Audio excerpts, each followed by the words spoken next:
I recently busted apart an old pallet and salvaged the wood from it. I thought I'd make some small boxes using it. There wasn't really a lot of usable wood on that pallet, so I milled them all down to 1.5 inch wide by 1/4 inch thick slats that I can use for small projects. I've made probably more boxes over the years than any other type of project, and this particular type of box is probably my favorite. I've made dozens of these types of boxes. I want to make a square box this time that's taller and wider than 1.5 inch pieces that I have here. So what I want to do is edge join 2 pieces at a time up to make a wider board. So what I'm doing here is sorting through all of these pieces and trying to match them up so that the grain kind of flows nicely between those 2 boards so that the seam between them is hidden. One of the things that kind of elevates a project, makes it more sophisticated, is paying close attention to the grain of the wood. What I want to do here is get one of these long pieces that I can cut into 4 sections to make the outside of the box, and ideally that wood grain will kind of flow all the way around the box.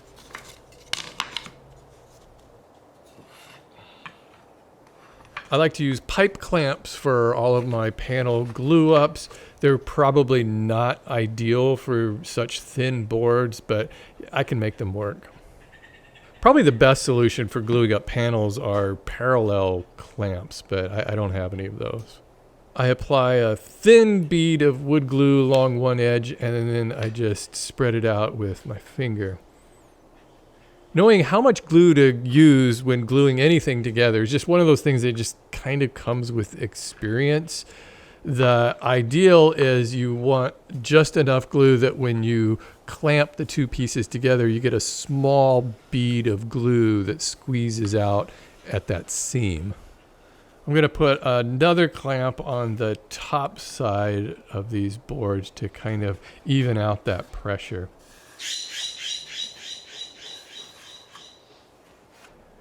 My main concern with gluing up panels is that they are flat.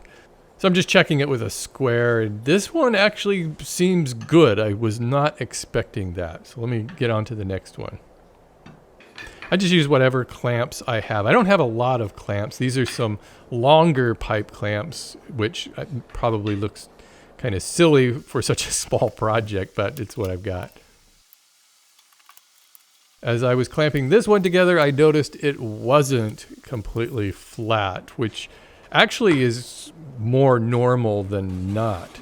So these are just boards that I made up years ago that have some plastic packing tape on it. That just helps prevent glue from sticking to the, I don't want these boards sticking to my workpiece. So what I do is I put one board on each side, and then usually I put a 2 clamps on it, but in this small glue up here, 1 clamp right in that seam should be fine. And this will just help flatten them out.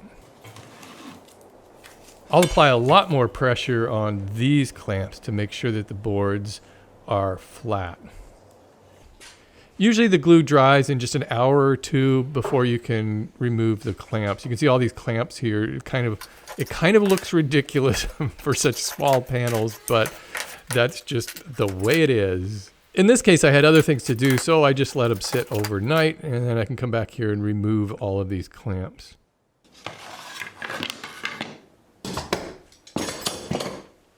I'm using 60 grit sandpaper by Random Orbit sander to smooth these out, remove that excess glue out, and any high or low spots, just kind of even those out.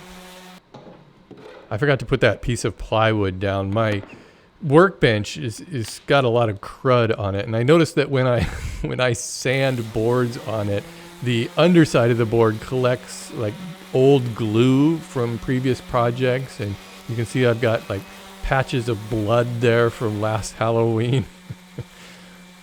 I really need to change that tabletop. Anyways, I just use that piece of plywood to keep the underside of what I'm sanding clean. Over at my table saw, I'm trying to figure out what size I want to make this box. I'm going to start by ripping one of these boards down to size. What I want to do is take a little bit off of each edge so that that center seam in places where it isn't completely invisible is in the middle, and they match up as it wraps around the box. That's just a small detail that probably nobody would notice, but I'd rather do that than cut it completely to its final width from only one edge. I'm clamping a sacrificial board to my rip fence to allow me to move the rip fence real close to the blade to make a rabbet joint. A rabbet is basically a shoulder along an edge of a board. In the UK and Europe, it's called a rebate. I'm lowering the blade to about half the thickness of the board. This is going to be a really shallow rabbet. Normally I would use a push block to run this workpiece over the blade, but I've got a couple of problems here. First, my homemade zero clearance insert plate flexes a little bit. And because this workpiece is so thin, it also flexes. And if I push down on that throat plate, I actually get an uneven cut. So what I need to do here is press down on the steel part of my table. If you'll notice, my fingers are just pressing there. They're not pressing close to where the blade is. And then what I can do is slide that fence over away from the blade and widen up that rabbet with the next pass. That's what's going to hold the top panel and the bottom panel of the box in place. It's just going to drop down in those. And I could cut all four sides of the box first and then cut this rabbet on each of those pieces. But by doing this first, it ensures that all of those rabbets are going to be exactly the same. There's just more room for error making 8 smaller rabbets than there is 2 long rabbets. And here you can see what those 2 shoulders look like. This is a sanding stick. I make lots of these. I just glue sandpaper using spray adhesive to a board, and I'm using it here to smooth out those rabbets and remove any ridges left by the saw blade.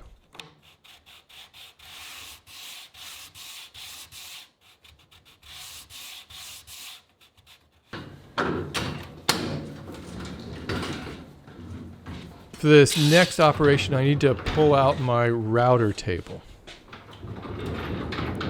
Kind of the whole success of making these little boxes hinges on this next step.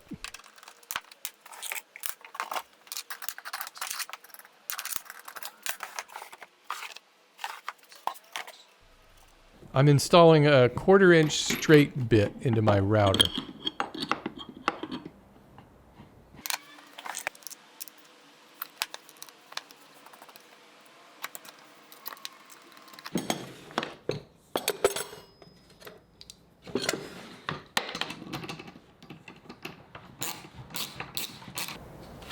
I'm adjusting that bit so that it also is going to cut through half the thickness of that board. So I'm trying to determine which side I want to use for the lid of the box and which side of this board is going to be the base of the box. And I don't know, it doesn't really matter. But anyways, I've picked one here. I'm going to slide the rip fence back to cut a groove at whatever size I want that lid to be. So I want the lid to be fairly shallow. I don't want a really deep lid. So this is cutting about a 1/4 inch away from what's going to be the top of the box.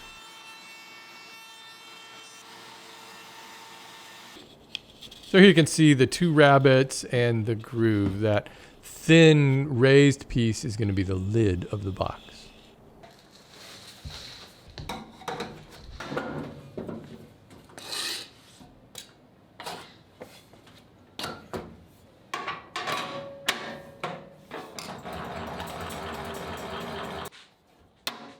This has got to be one of the handiest small tools I own. This is a digital angle finder.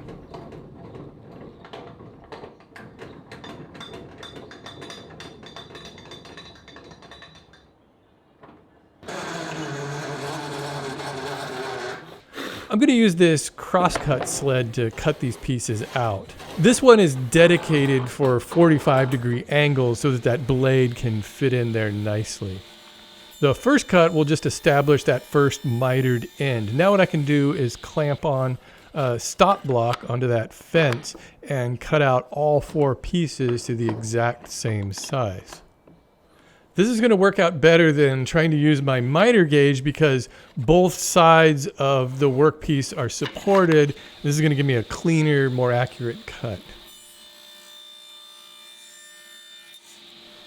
You'll notice before I make each side of the box, I have to reestablish that mitered cut on one end. I can't just flip the board back and forth because I have that groove and those rabbets. So the outside of the board is important.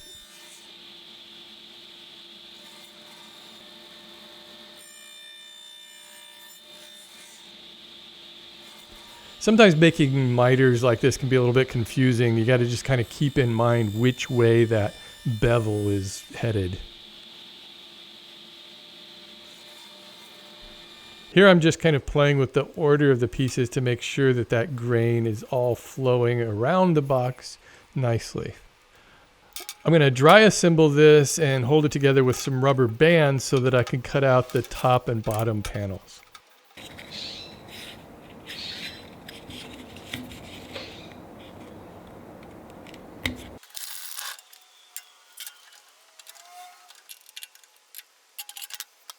In an ideal world, the top panel and the bottom panel would be the exact same size, but this is the real world and this box isn't being made by a robot, so I'm making sure that I cut the top panel to fit perfectly, and then I'll cut out the bottom panel to fit the bottom opening. They might be exactly the same size, but it's better to cut each piece to fit. And of course, the smaller the project, the more important accuracy becomes. So I'm just shaving the tiniest bit off of each side and then testing it to see if it fits in those rabbets, and then just going back and forth until I get a perfect fit. This is one of those things that if you rush it, chances are you're probably going to cut that panel too small and there's going to be a gap around it and the rabbets.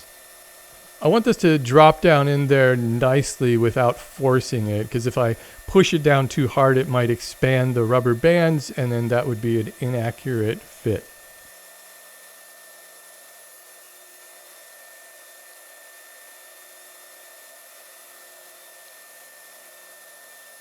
I've made a couple of hash marks on that piece so I know which way this lines up in the box. Again, it's going to be really important to remember which is the top of the box and which is the bottom, because once these panels are glued in place, I won't be able to tell. Well, I probably could tell in this case because I could just go back and look at the video.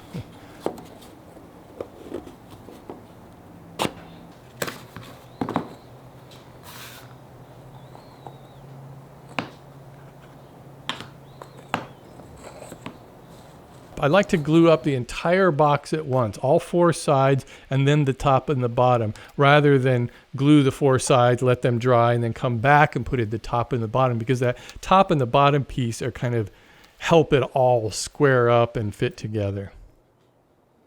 One thing I always try to do is get as much of that excess glue out from the inside of the box now before it's dried.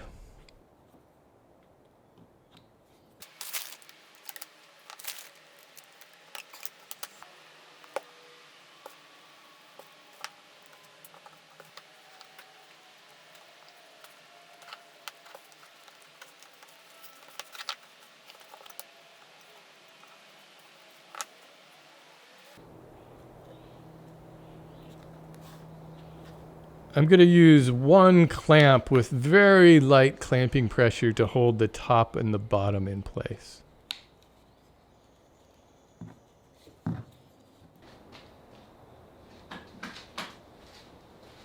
With the glue dry on the box, I need to sand down all 6 sides. I don't want to use my random orbit sander for this because the sides of the box are smaller than the surface of the sandpaper, and that kind of causes the edges to get rounded over and kind of creates a crown on the sides. So I'm going to use my disc sander, which is going to keep the sides nice and flat. And this is one of the rare times where I can actually use that little miter gauge that came with the sander. This will help keep the box square and allow me to get nice crisp edges.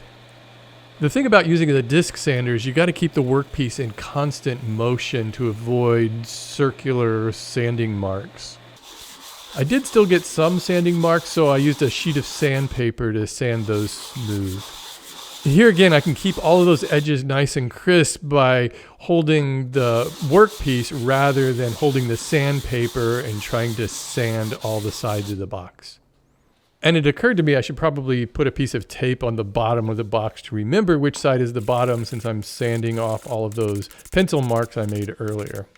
After removing those sanding marks with an 80 grit sandpaper, I'm using a 150 grit here to smooth out the box. I don't need to sand it any finer than that.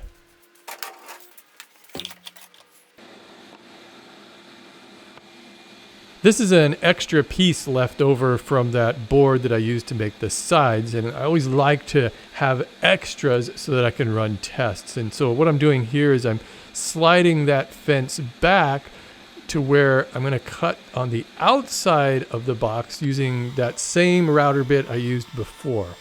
This time the bit's going to cut just beneath that inside groove. A quick test shows me that I need to raise that bit up to make a deeper cut.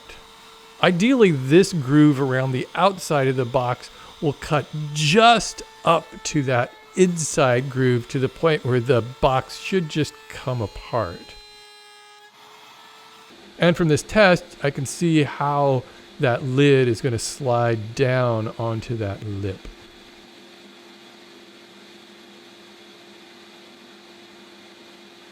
And now for the moment of truth, or as Bob Ross would say, your bravery test, to cut through all four sides of this box until that lid separates. This will just take a little bit of finesse to cut this out. I've left the bit slightly shallow so that I can kind of sneak up on the final cut. The goal here is to keep making this cut deeper and deeper until the lid almost separates, but not quite. I don't want it to separate on the router because that bit would probably throw the lid off and damage it. So when I get it really close and I can start to see some daylight in there, I'll just take an X-Acto knife and start to cut away wherever it's still hanging on.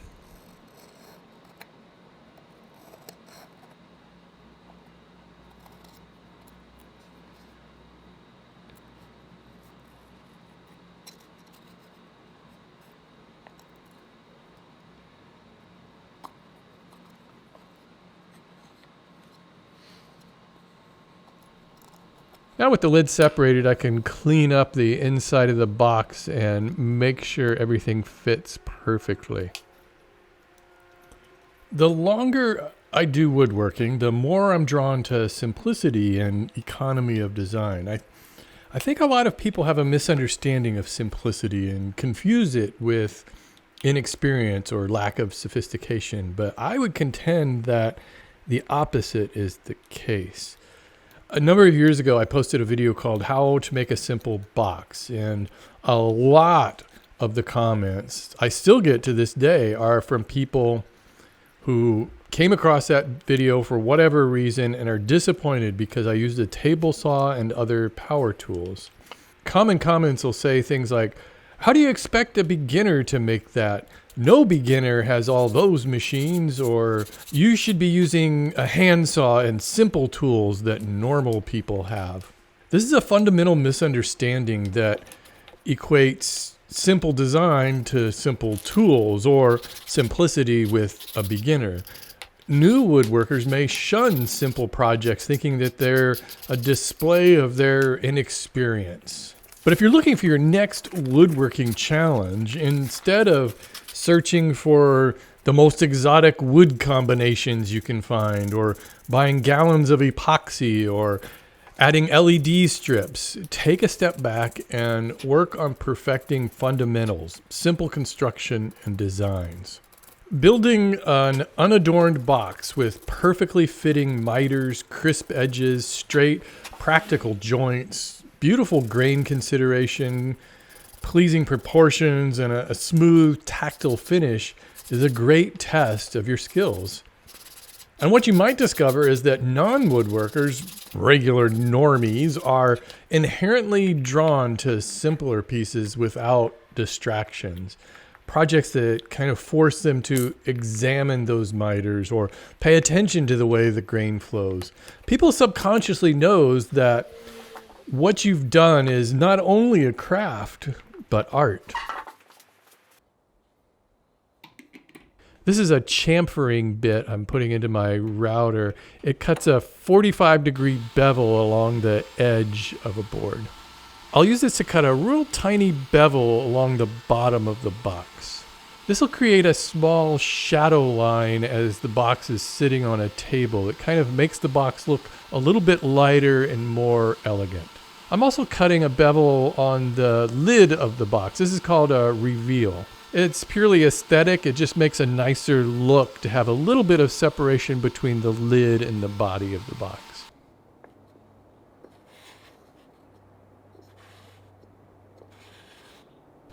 In the past few years, oil finishes have kind of been all the rage, but I still really like to use spray lacquer to finish my projects.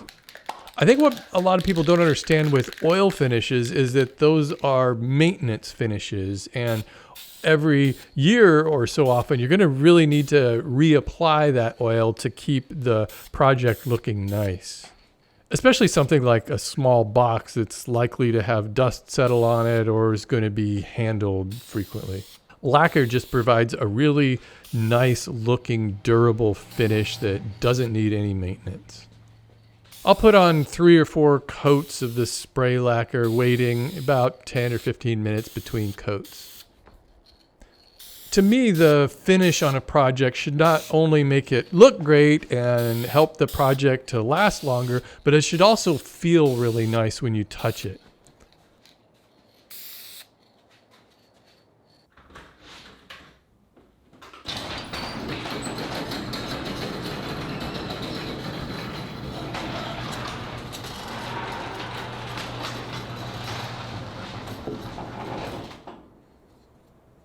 I let that final coat dry overnight, and then I took a small piece of crumpled up craft paper and just started rubbing all the sides of that box.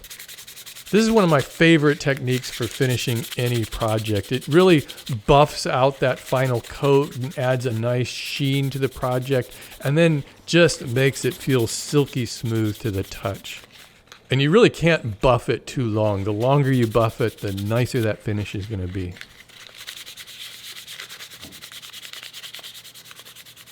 I'm going to line the inside of the box with some black felt. I'll stick it in place using double-sided carpet tape. By the way, I wanted to say something about the wood itself, pine, seemingly the lowliest species of all wood. I think pine gets a bad rap. Woodworkers tend to gravitate towards walnut, cherry, maple, or other exotic hardwoods for their projects without even considering pine, which is relatively inexpensive, free in this case, readily available, and honestly, I think it looks beautiful. Sure, it's a softwood, but that doesn't mean it isn't durable. Properly finished and subjected to normal use, projects made with pine are no more susceptible to scratches and minor dings than hardwoods. I've been to galleries that specialize in gorgeous pine furniture. With its dramatic grain patterns, pine can work well in casual as well as formal settings. And as it ages, it darkens to a rich, warm amber color, no stain needed. This is the simple, humble pine box.